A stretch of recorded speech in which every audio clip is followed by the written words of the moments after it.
আসসালামু আলাইকুম। প্রিয় দর্শক, শুরুতেই বলে নিচ্ছি, আজ আমাদের অতিথি হিসেবে আছেন অস্ট্রেলিয়ার সিডনি থেকে লেখক কলামিস্ট অজয় দাশগুপ্ত। শুরুতে ওনার নাম বললাম এই কারণে যে ওনার জন্য আপনারা অনেক অপেক্ষা করেন, যে আমি যে ভূমিকা দিব তার চেয়ে ওনার নাম বলাটা আপনাদের কাছে বেশি আমার মনে হয় যে আকর্ষণীয় হবে। এই জন্যই অজয় দাশগুপ্ত, আপনাকে আমাদের অনুষ্ঠানে আপনাকে স্বাগত জানাচ্ছি। ধন্যবাদ। জনাব অজয় দাশগুপ্ত, আপনি নিশ্চয়ই এর মধ্যে অবগত আছেন যে গতকালকে আমাদের একটা বড় ঘটনা ঘটেছে, যে আন্তর্জাতিক অপরাধ ট্রাইব্যুনাল যেটা আছে তাদের প্রথম যে বিচারটা করেছে এই দফায়, আহ, সেখানে সাবেক প্রধানমন্ত্রী শেখ হাসিনা, সাবেক স্বরাষ্ট্রমন্ত্রী আসাদুজ্জামান খান কামাল, ওনাদেরকে এই গণহত্যার দায়ে, মানবতা বিরোধী অপরাধের দায়ে ওনাদেরকে মৃত্যুদণ্ড দেওয়া হয়েছে। এবং রাজসাক্ষী হওয়ার কারণে ওই সময়ের যিনি আইজিপি ছিলেন, আহ তাকে 5 বছরের কারাদণ্ড দেওয়া হয়েছে। এই রায় নিয়ে কালকে দেশে অনেক কিছু হয়েছে। আওয়ামী লীগের পক্ষ থেকে ঠিক বলবো না আমি, মানে ওয়েবসাইটের মাধ্যমে একটা লকডাউন আহ্বান করা হয়েছে। তার প্রতিক্রিয়া আমরা দেখেছি বিভিন্ন জায়গায়, যানবাহন চলেনি, অনেকটা হরতালের মতো পরিস্থিতি ছিল। 32 নম্বরের সামনে ভাঙচুর হয়েছে, দুটো এক্সকাভেটর নিয়ে সেখানে গিয়েছিল ভাঙতে। যতটুকু অবশিষ্ট আছে সেটাকে ভেঙে খেলার মাঠ বানানোর জন্য তাদের আগ্রহ ছিল। তো পুলিশ এবং সেনাবাহিনী সেটাকে প্রতিরোধ করেছে। ওখানে সারাদিনই প্রায় মোটামুটি মানে থেমে থেমে থেমে থেমে অনেকটা যুদ্ধর অবস্থা ছিল, কারণ আমি এটা জানি এই কারণে ওই জায়গাটা আমার বাসা থেকে একদম কাছে। যে তার কিছু উত্তাপ আমিও টের পেয়েছি। আহ, এমন বাস্তবতায় এই যে ঘটনাটা ঘটলো, এটা নিয়ে আন্তর্জাতিক পর্যায়ে নানা ধরনের রিয়েকশন হয়েছে। আমি একটু বড় করেই বললাম ভূমিকাটা। আপনি এখন আপনার অভিমতটা বলেন, যে আপনার কি প্রতিক্রিয়া, ওখানে থেকে আপনি কি অনুভব করেছেন, কি ভেবেছেন, আপনাদের যারা প্রবাসী বাঙালি আছেন যারা ওখানে, তাদের মধ্যে কি প্রতিক্রিয়া দেখেছেন, এটা একটু আমি বুঝতে চাচ্ছি। এখন প্রথমে আপনাকে আমি ধন্যবাদ জানাই এবং আমার এই অনুষ্ঠানে যারা দর্শক শ্রোতা আমাদের ভালোবাসেন, আশা করি তাদের প্রত্যাশা আমরা পূরণ করতে পারবো। প্রথম কথা হচ্ছে, গতকালকে কিন্তু সারা পৃথিবীর বাংলাদেশের মানুষ এই ঘটনাটা অবলোকন করেছে। নট অনলি বাংলাদেশ, এবং বাংলাদেশের চাইতেও বহুগুণে বেশি প্রবাসী বাংলাদেশিদেরকে আক্রান্ত করেছে। এবং আপনি অবাক হবেন যে এক এক সময় ইন্টারনেটের স্পিড কমে যাচ্ছিল, কারণ বোঝা যাচ্ছে যে লক্ষ লক্ষ মানুষ এগুলো ভিউ করছে from the other part of the world. এবং জি। কালকে আপনি যেটা বললেন, কোনো পক্ষে না গিয়ে আমি প্রথমে একটা কথা বলি, যে আমাদের দেশে কিন্তু এই ফাঁসি ফাঁসি এবং মৃত্যুদণ্ড এটা একটা খেলার মতো হয়ে দাঁড়িয়েছে। এটা যে প্রজন্ম আজকে মাঠে নেমে চিৎকার করছে, আপনি যখন, অনেকগুলো প্রসঙ্গ এসছে তো একটা একটা করে বলি, যে তরুণ তরুণীদেরকে আমি দেখি অশুদ্ধ বাংলায়, অপ্রমিত বাংলায় কেমন করে জানি মিলিটারির সাথেও কথা বলছে। আমি খুব শঙ্কিত হই আপনার, কারণ ধরেন যে একটা সময় ছিল যখন, এখানে একটা কথা আপনাকে বলতেই হবে, আপনি ফাঁসি দিয়েছেন ঠিক আছে, ফাঁসির আদেশ দিয়েছেন তাই না, কিন্তু আপনার সাথে শেখ হাসিনার একটা তফাৎ আছে। শেখ হাসিনা আগে এগুলিকে কারাগারে ঢুকিয়ে কবজা করে তারপর ফাঁসি দিয়েছে। তার মানে কি, তুমি আমার হাতে আছো, বিচারের যা ট্রায়াল হবে সেটা তোমাকে ভোগ করতেই হবে। সেটা যদি তুমি নির্দোষ হও, চলে চলে যাও যদি ট্রায়াল বলে, আর যদি কোর্ট বলে যে না, যাবজ্জীবন হবে, যাবজ্জীবন হবে, যাবজ্জীবন তো হয়েছিল তাই না কারো কারো। এবং আপনার যাকে ফাঁসি দেওয়া তাকে ফাঁসিয়ে দিয়েছে। So she is more intelligent and more, আমি বলবো ক্যাপেবল, অনেক সক্ষম। এটা যেটা করেছে, ধরেন আমার প্রথম যেটা আমি বলতে চাই, আপনি নিশ্চয়ই একটা টার্মের সাথে পরিচিত আছেন, আলোচনাটা সিরিয়াস হওয়া উচিত, সেটা হচ্ছে ক্যাঙ্গারু কোর্ট। জি। ক্যাঙ্গারু কোর্ট কি আসলে, হোয়াট ইজ ক্যাঙ্গারু কোর্ট? আমরা যে দেশে থাকি, এই অস্ট্রেলিয়া, এটি হচ্ছে ক্যাঙ্গারুদের দেশ। ক্যাঙ্গারু পৃথিবীর অন্য দেশে কেন পাওয়া যায় না? কারণ ক্যাঙ্গারু উঠতে জানে না, সে যেতে পারে না এই অন্য দেশে, যদি না তাকে নিয়ে গিয়ে জাদুঘরে রাখা, মিউজিক কি বলে, জুতে রাখা হয়। এই না হলে কিন্তু সে যেতে পারে না, কারণ তার উর্বর ক্ষমতা নাই। এই কারণে কয়েকটা প্রাণী আছে অস্ট্রেলিয়ায়, এগুলো ইউনিক প্রাণী। যাই হোক, কেন ক্যাঙ্গারু কোর্ট বলে? কারণ ক্যাঙ্গারু হাঁটতে পারে না, ক্যাঙ্গারু লাফিয়ে চলে। বুঝতে পেরেছেন? এক একটা স্টেপে অনেক দূর চলে যায়, লাফায় লাফায়, এক পায়ে এরকম লাফাতে লাফাতে বাচ্চাটা থলেতে থাকে, চলে যায়। তো তোমরাও তো তাই করেছো, লাফিয়ে লাফিয়ে কাজ করেছো, কনসিস্টেন্টলি কাজগুলি করেনি। বুঝতে পেরেছেন? এই কারণে ক্যাঙ্গারু কোর্ট কথাটা চালু হয়েছে। এবং ক্যাঙ্গারু কোর্ট সাধারণত মিন করে যে that punishment has been decided before the trial. এই এই বিচারটা আসলে আগেই নির্ধারিত হয়েছিল, এবং এখানে যথেষ্ট আইন প্রমাণ কাগজপত্র ইত্যাদি দাখিল করার আগেই ওই যে বললাম, হ্যাঁ, 1 step forward to 2 step backward, 2 step forward to 4 step forward করে করে এইটাকে জায়েজ করে কালকে একটা মৃত্যুদণ্ড দিয়ে দেওয়া হয়েছে। এখন ধরেন আপনি যদি এটা এই আইনের চোখে দেখেন, এখন আইন যেটা করেছে এটার বিরুদ্ধে বলা তো আইন বিরোধী কথা বলা, তাই না? আইসিটির বিরুদ্ধে কথা বলতে গেলে আইন বিরোধী কথা বলতে হবে। কিন্তু আমরা যদি আইনের দিকে শ্রদ্ধাশীল হই আইনের প্রতি, তাহলে এই ধরনের একটা ক্যাপিটাল পানিশমেন্ট যাকে দেওয়া হচ্ছে, তিনি কয়েক দফার বাংলাদেশের সবচেয়ে বেশি ক্ষমতায় থাকা প্রধানমন্ত্রী। এটা কিন্তু আমাদের দেশের কথা বলছি আমি, আমাদের দেশের উনি সবচেয়ে বেশি সময় ধরে ক্ষমতায় থাকা প্রধানমন্ত্রী। তার আরেকটি পরিচয় হচ্ছে তিনি বঙ্গবন্ধুর কন্যা, এবং তার সবচেয়ে বড় পরিচয় আমি মনে করি তিনি বঙ্গবন্ধুর কন্যা। এখন বঙ্গবন্ধু কন্যা বলে আপনি খুন করে পার পেয়ে যাবেন তা নয়, কিন্তু তাকে বিচার করতে হলে যথেষ্ট ন্যায্যতা এবং স্বচ্ছতার প্রয়োজন ছিল। আমি ব্যক্তিগতভাবে মনে করি কি জানেন, এইটা তো পারবে না। আপনাকে আমি দেখেন, অনেক অনেক ভারী ভারী কথা হচ্ছে, একটা হালকা গল্প বলি আপনাকে। হ্যাঁ, পাগলা গারদে দুইটা পাগল ছিল, বুঝছেন? তো এক পাগল আইসা বলতেছে ইয়ে রে, জেলারে রে, বলে স্যার কালু তো ভালো হয়ে গেছে। বলে কালু কেমনে ভালো হবে, কালু তো একেবারে বদ্ধ উন্মাদ, তুই কেমনে বুঝলি ভালো হয়েছে? বলে জামাল পড়ে গেছিল পুকুরে, সাঁতার জানে না, কালু গিয়ে তুলে নিয়ে আসছে। বলছে বলিস কি, ডাক তো দেখি। তো ডাকছে, তো কালু তো মাথা নিচু করে দাঁড়ায় আছে। বলছে কালু তুমি কি এরকম ওর জান বাঁচাইছো? কয় হ হুজুর। কয় কিভাবে আসলো এই অনুভূতি তোমার? কয় হালায় সাঁতার জানে না, ওইখানে পইরা মরা মরা হয়েছে, আমি গিয়া তার জানের ইয়া নিয়ে বাঁচাই নিয়ে আইছি, লুঙ্গি কোচা মাইরা।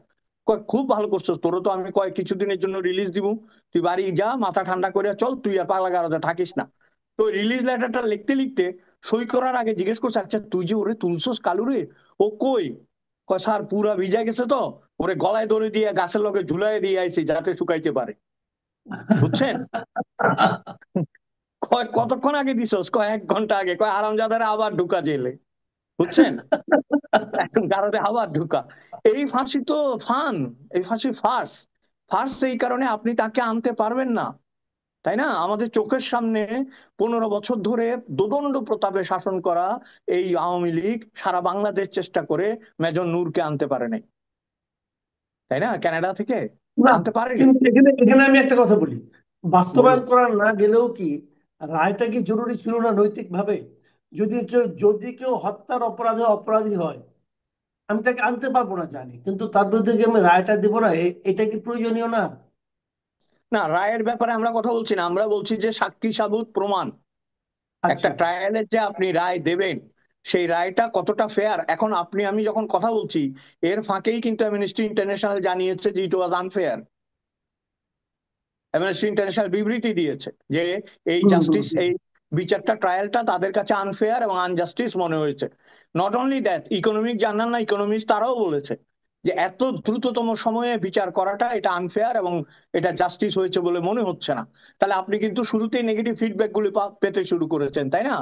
এবং আপনাদের কাছেই আমি শুনি বিভিন্ন টক শোতে আপনারা বলেন যে একটা দেশে যখন এইরকম একটা দলের প্রায় 40-50% সাপোর্টার থাকে, তার শীর্ষ নেতাকে বিচার করার সময় অনেকগুলো বিষয়ে যত্ন নেওয়ার প্রয়োজন ছিল এবং অনেকগুলো বিষয় মাথায় রাখার প্রয়োজন ছিল। আমার তো মনে হয়েছে যে আমাদের সময় শেষ, তড়িঘড়ি যাওয়ার আগে আমি আমার কাজটা করে যেতে চাচ্ছি, এরকম একটা মনোভাব কাজ করেছে, না, আসলে যেটা আপনি দেশ যেটা ও বললেন, জাতির জন্য অমঙ্গলের। না, আসলে আমি কিন্তু অ্যামনেস্টির যে বক্তব্যটা, এটা আমি আপনাকে আরেকবার পড়ে শোনাই। আপনার বলেন। কথা যদি বলেছেন, আমি তবুও একটু পড়ে শোনাই দর্শকদের জন্য।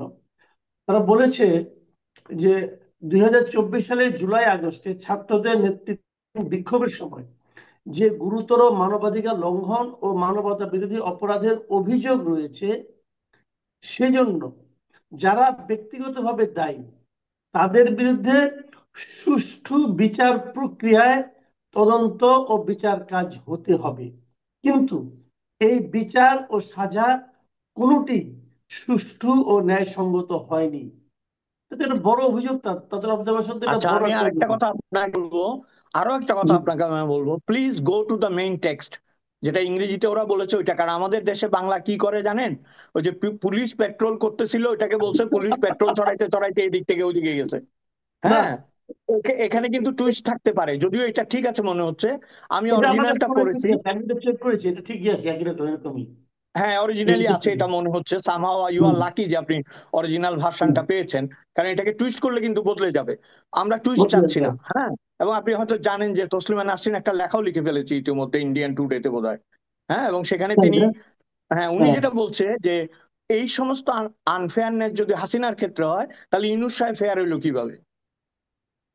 She has raise this question. Okay, এবং আমার হুম। শুধু একটাই প্রশ্ন, ইউনূস আমাদের প্রধান কি যেন ওনার প্রধান উপদেষ্টা। উপদেষ্টা, হ্যাঁ হুম, প্রধান হুম। উপদেষ্টা বলছেন এতই গুরুত্বপূর্ণ যে উনার পদবিও আমরা ভুলে যাই মাঝে মাঝে। যাই হোক, এখন উনি এই যে বলছেন যে আজকে যে প্রমাণ হলো কেউ আইনের ঊর্ধ্বে নন, তাহলে মশাই আপনি জি। কি আইনের ঊর্ধ্বে? আপনি আইনের ঊর্ধ্বে? হ্যাঁ, আপনি যে এতগুলি সুদ মওকুফ করে ফেললেন, সমস্ত ব্যাংকগুলির সমস্ত টাকা আপনি, দেখেন আমি আমি কখনোই বায়াস হতে চাই না আমার আলোচনায়, কিন্তু এই ঘটনার পর জি। থেকে আমার শেখ হাসিনার প্রতি দুর্বলতা জন্মেছে। এই কারণে আপনি তাকে ট্রায়াল না করেই বলছেন আমি ফাঁসি দিব, এটা কেন মানবো আমি?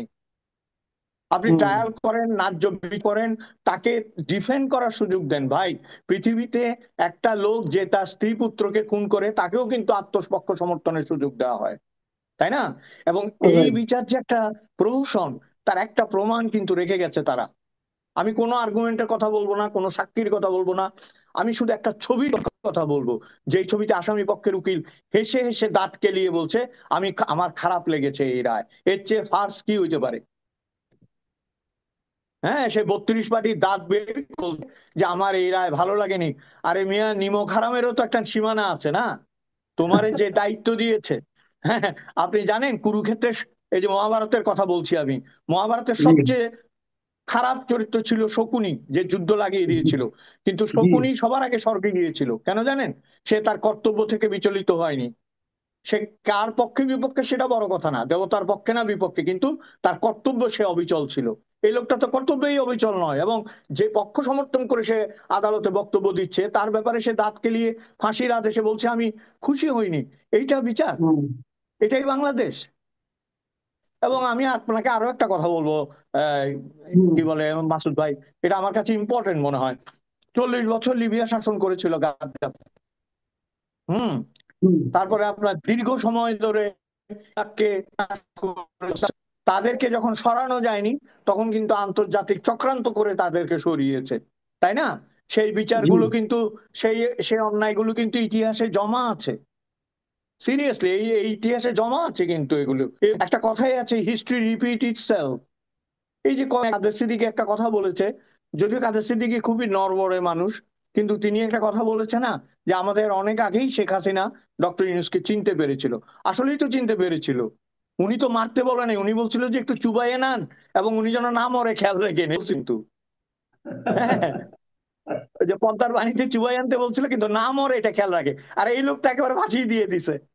তো আপনি এই যে প্রতিহিংসার, এই যে প্রতিহিংসার চরিতার্থকরণ, এইটা তো বাংলাদেশের জন্য সুফল বয়ে আনবে না। তার হ্যাঁ, মানে আপনি আপনি দেখেন বলছেন কোন, যে, তার মানে আপনি বলছেন যে, বলে যে আসামি পক্ষের আইনজীবীর যে আচরণ, সেটাই আপনাকে বলে দিয়েছে যে বিচার কেমন হয়েছে। এক্স্যাক্টলি। উনি হেসে হেসে বলছে আপনাকে যদি এখন ফাঁসি দেওয়া হয়, আমাকে একটা টক শোতে ডাকা হয়, আর আমি যদি হেসে হেসে বলি "হ্যাঁ, আমার মাসুদ ভাইয়ের জন্য খুব খারাপ লাগতেছে", ইজ ইট, মাই রিয়াকশন? এটা কি আমি আপনাকে ভালোবাসলে করতে পারবো? আমার তো বাকরুদ্ধ হওয়ার কথা, আমার তো রেগে যাওয়ার কথা, আমার তো আর্গুমেন্টিভ হওয়ার কথা। আমাকে তো আর্গুমেন্টের জন্য নিয়োগ করা হয়েছে, তাই না? না, আমি আমি বুঝতে পেরেছি। তাহলে এখন আপনার কি মনে হচ্ছে, এর আফটার ইফেক্ট কি আপনি মনে করেন যে নির্বাচনে, এর কোন আসন্ন নির্বাচনে এর কোনো প্রভাব পড়তে পারে? দেখুন, আসন্ন নির্বাচন হচ্ছে যে, এটা কি আপনি শিওর?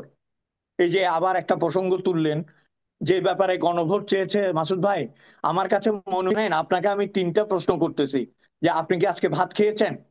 দ্বিতীয় প্রশ্ন হচ্ছে আপনি কি আজকে ভাত খাননি? তৃতীয় প্রশ্ন হচ্ছে আপনি ভাত না খেলে আপনার কি মন খারাপ হয়? হ্যাঁ আর না বলেন দেখি, বলেন না আপনি হ্যাঁ আর না, আপনি তো এরকম একটা প্রশ্ন দিচ্ছেন। ইন্টার হুম। রিলেটেড চারটা প্রশ্ন দিয়ে আপনি বলতেছেন গণভোট। প্রশ্নটা সীমা থাকে, তাই না? প্রহসনের তো একটা একটা একটা সীমা থাকা উচিত। এই গণভোট তো, এবং এই গণভোট আর ভোট একদিনে, মানুষ একটা সামলাইতে পারতেছে না, কয়ের মধ্যে আরো চারটা প্রশ্ন দিয়া বলে তাই গণভোট দিতে হবে। কনফিউজিং, কনফিউজিং না? আপনি, আপনাকে ভোট মানে কি? আপনাকে রিক্সাওয়ালার কথা মনে রাখতে হবে, গ্রামের চাষির কথা মনে রাখতে হবে, গৃহকর্মী আছেন তাদের কথা মনে রাখতে হবে, গার্মেন্টস এর মানুষের কথা মনে রাখতে এখানে হবে। আরেকটা তারা এগুলো কথা, বোঝে? এই গণভোটে আরেকটা কথা বলা হচ্ছে যেটা আমি বলেছিলাম আর কি, আপনি এটা একবার ভাবেন। সেটা হলো আমাদের দেশের সরকারি হিসেবে আমাদের সাক্ষরতার হার হলো 77.9%। তার মানে ধরলাম 78। তাহলে 22% লোক তো লিখতেও জানে না, পড়তেও জানে না। আর যে হুম। 78% জানে, তাদের মধ্যে কিন্তু অনেক আছে কেবল নামটা স্বাক্ষর করতে পারে কোনোভাবে, আর কিছু পারে না। হ্যাঁ, তো এখানে, যে এখানে শিক্ষিত মানে কাজে না। হ্যাঁ, তো তাহলে তাদের কাছে এরকম চারটা প্রশ্ন, এবং প্রশ্নের ভাষা দেখবেন আপনি, যারা খুব ভালো বাংলা বলতে পারে তারাও অনেকে বুঝবে না ভাষাটা আসলে কি। এটা হলো হ্যাঁ, সংবিধানের যে ভাষা, সেই ভাষা দিয়ে দিয়েছে। তো জি। এটা কতটুকু কি গ্রহণযোগ্য হবে আমি বুঝতে পারি না। মানুষ কি বুঝবে, কি দিবে, এবং তার উপর নির্ভর করে আ- আ- কিভাবে কি সরল। বাংলা একটা বলে না, এমন ফ্যাক্টরি তেমন মাল। এটা বেরিয়েছে তো রিয়াসের মাথা থেকে না। তো পেঁয়াজের মতো তো ওখানে কোষ ছাড়াইতেই থাকবেন খালি, ছাড়াইতে ছাড়াতে ছাড়াতে ছাড়াতে তো পেঁয়াজ আর শেষ হবে না, বুঝছেন? এখন যে কঠিন, আমি পড়েছি এটা, যে বাংলায় এটা লেখা হয়েছে, এটা আসলে অনেক। আরেকটা বিষয় বলেন, যারা 18+ তারাও তো ভোট দিবে, তাই না? তো হম। 18 থেকে 20 বছরের মেয়েদেরকে বোঝার বয়স হয়েছে এই ধরনের ভাষা? 1% তো এটা বুঝতে পারবে না, তাই না? এবং এগুলো যে বিষয়গুলো বলতেছে সেগুলো যদি গুরুত্বপূর্ণ হয়, কিন্তু তাদের জন্য তো এগুলো মাথা ভারী, এ তো যাবে না। কিন্তু আমার মনে হয় কি জানি, এই মুহূর্তে আমি আমি যেটা বলতে চাই আপনাকে ভেরি অনেস্টলি, আমার মনে হচ্ছে শেখ হাসিনাকে তারা আরো এক ধাপ পপুলারিটি দিলেন, হম। আরো এক ধাপ দিকে এগিয়ে দিলেন বলে আমার মনে হয়েছে। এত তাড়াহুড়া করে এটা হতো। তারপরে তাহলে এখন মনে করেন আরেকটা জিনিস, আমি এই যে জিনিসটা বলি শেষ করবো আলোচনাটা। আপনি নিশ্চয়ই খেয়াল করেছেন যখন এই ফাঁসির রায় যখন পড়া হচ্ছিল, ফাঁসির রায় তো অনেকক্ষণ ধরে পড়া হয়েছে, প্রায় 2.5 ঘন্টা। যখন পড়া হচ্ছিল তখন আমি দেখলাম, আমাদের বাসার সামনে দিয়ে দেখলাম যে মেইন রোড দিয়ে দুটো বড় বড় এক্সকাভেটর গেল ওখানে। তারা নাকি ওই ধানমন্ডি 32 নম্বরে যতটুকু অবশিষ্ট আছে সেটুকু ভেঙে খেলার মাঠ বানাবে। খেলার মাঠ তো ভালো জিনিস, কিন্তু এখন খেলার মাঠের জন্য ওদের দায়িত্বটাই বা কে দিল? আর তারাই বা ওখানে কেন গেল? ওই বাড়িটি ভাঙতে হবে কেন? ওই বাড়িটা কি যারা ভাঙতে গেল তাদের বাড়ি না কার বাড়ি? এটা কার সম্পত্তি? তো এটা তো আগে একবার তারা ভেঙেছে, এখন হয়তো সেই উৎসাহে গিয়েছে। কিন্তু এবার দেখলাম যে পুলিশ এবং আর্মি তাদেরকে থামালো। তো এবং তারা কিন্তু থামতে চায়নি, তারা অপমানিত বোধ করছে তাদের থামানোর জন্য। এবং তারা সারাদিন চেষ্টা করে গেছে। আপনার সন্ধ্যার পরেও দেখেছি তারা ওখানে লেগেছিল ভাঙার জন্য। তো এই যে প্রবণতাটা, এটা এটাকে আপনি কিভাবে মূল্যায়ন করবেন? দেখেন, এটা তো একটা সাইক্লিক অর্ডারে ঘুরছে, তাই না? আপনি খেয়াল করেন, আপনি বলছেন যে একটা উত্তেজনায় ভাঙতে গেছে, উত্তেজনায় ভাঙতে যায়নি। একটা ছেলে তো বলেছে যে কারণ মিলিটারি যখন জিজ্ঞেস করেছে বলছে এটা ওদের কিবলা, কেবলা, এটা ব্যবহার করেছে যে এটা ওদের কেবলা, ওদের এটা ভেঙে দিলে সবকিছু ভেঙে যাবে। তার মানে কি প্রি ডিসাইড, এটা তাদের মাথায় এটা ঢোকানো হয়েছে যেটা আওয়ামী লীগের তীর্থভূমি, বা যারা আওয়ামী পলিটিক্স করে তাদের এটা মানে কি বলবো পবিত্র ভূমি, এটাকে ভেঙে গুঁড়িয়ে দাও। এবং এখন আপনাকে যদি আমি এখন মানে আমরা যদি সন্ত্রাসী হই, তাহলে একটা কথা কি আমরা জিজ্ঞেস করবো না? বঙ্গ তো মরে গেছে, অনেক আগে মারা গেছেন, অনেক আগে 1975 সালে। তার সন্তানদের কেউ জীবিত নাই, পুত্র সন্তানদের। তার ভাবেই এমনকি আপনি যদি লিখিতও দেন, আমি আজও আপনি দেন, কই কত শতাংশ হাসিনা এবং রেহানা পায়? বাকিগুলি ভাঙা তো তুমি খেয়েছে। তারা কি এই 24শে জুলাই, কি জানি জুলাই 24শে যে ঘটনা ঘটে সে সময় তারা জীবিত ছিলেন? তাদের কি বাড়িঘর থাকার অধিকার না? তাদের নিজস্ব বাড়িঘর থাকবে না? এটাকে লেভেল প্লেইং ফিল্ড করতে হবে, এটাকে মাঠ বান খেলতে হবে। এই আইডিয়াই তো মারাত্মক। এটা কিন্তু আমি বলছি কি, আমি বারবার বলছি আপনাকে, যদি দিন পলিটিক্স ঘুরে দাঁড়ায়, ঘুরে তো দাঁড়াবে, বাংলাদেশের যে ইতিহাস, বাংলাদেশের যে অতীত ঘুরে দাঁড়ায়, তাহলে এগুলো কিন্তু মানে আমি বলছি যে প্রতিশোধের যে নতুন বীজ বপন করা হয়েছে, যে বপন করেছেন তিনি যেমন ফল পেয়েছেন, আজকে যারা বপন করছেন তারা পাবেন। প্রতিশোধ কিন্তু কাউকে ছেড়ে কথা বলে না। আপনি নিশ্চয়ই জানেন, গানটাও কথা ছিল, যদি আই ফর আই হয় তাহলে পৃথিবী ধ্বংস হয়ে যাবে। আপনার চোখের বদলে যদি আমার চোখের বদলে যদি আপনার চোখ নেই, তাহলে আমরা দুজনেই অন্ধ হয়ে যাব, তাই না?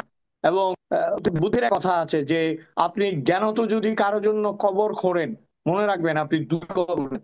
একটি সেই লোকটির, এবং অচিরে আপনি, এটা মনে রাখতে হবে অন্যায় ভাবে যদি আপনি কারো জন্য করেন। It's very important message. জি, অনেক ধন্যবাদ, অনেক ধন্যবাদ জনাব অজয় দাশগুপ্ত। আমরা এই আলোচনা এখানে শেষ করতে যাচ্ছি। প্রিয় দর্শক, আপনারা শুনলেন সিডনি থেকে অজয় দাশগুপ্তের কি প্রতিক্রিয়া, কি অনুভূতি।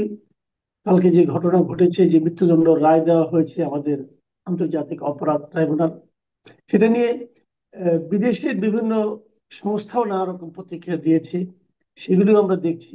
কিন্তু তার উপরে সবচেয়ে বড় কথা কি, আমরা কিন্তু চেয়েছি, সবসময় চেয়েছি যে 24-এর যে অভ্যুত্থান ছিল, গণ অভ্যুত্থান ছিল, সেই অভ্যুত্থানে তো অনেক মানুষ মারা গেছে, নির্মমভাবে নিহত হয়েছে। সেই হত্যাকাণ্ডগুলো তাদের যে পরিবার, তাদের পরিবারগুলো এখন তো যেভাবে কষ্ট করে বেঁচে আছে, তাদের সন্তান অথবা তাদের আত্মীয় স্বজনের স্মৃতি নিয়ে, তার একটা প্রতিকার হোক, এটা তো আমরা সবাই চাই। কিন্তু প্রতিকারের নামে আসলে যেটা হচ্ছে, তাতে কি আসলে প্রতিকার হচ্ছে? এখানে ইন্টারন্যাশনাল এই সংস্থাগুলো, এই অ্যামনেস্টি ইন্টারন্যাশনাল, ওরা কিন্তু বলেছে যে তারা সবসময় দাবি করেছে যারা মারা গেছেন তাদের পরিবারের জন্য ক্ষতিপূরণ দেওয়া, তাদেরকে পুনর্বাসিত করা। সেই কাজটাকে আমরা করতে পেরেছি? আমরা যেন এক ধরনের প্রতিহিংসার চরিতার্থের দিকে বেশি মনোযোগী হয়েছিলাম। সেটাই কি জরুরি? যে কথাটা অজয় জয়গুপ্ত নিজেও বললেন, যে আপনি যদি চোখের বদলে চোখ তুলে নেন, একসময় হয়তো পুরো পৃথিবী অন্ধ হয়ে যাবে। আমরা কি সেটাই চাচ্ছি? এই সমস্ত বিষয় নিয়ে আলোচনা এবারই প্রথম নয়, এবারই শেষ নয়, আগামীতে আরো চলতে থাকবে। তো আমরাও করবো, আবার কথা হবে। ভালো থাকবেন আপনারা। এখন এ পর্যন্তই। আল্লাহ হাফেজ।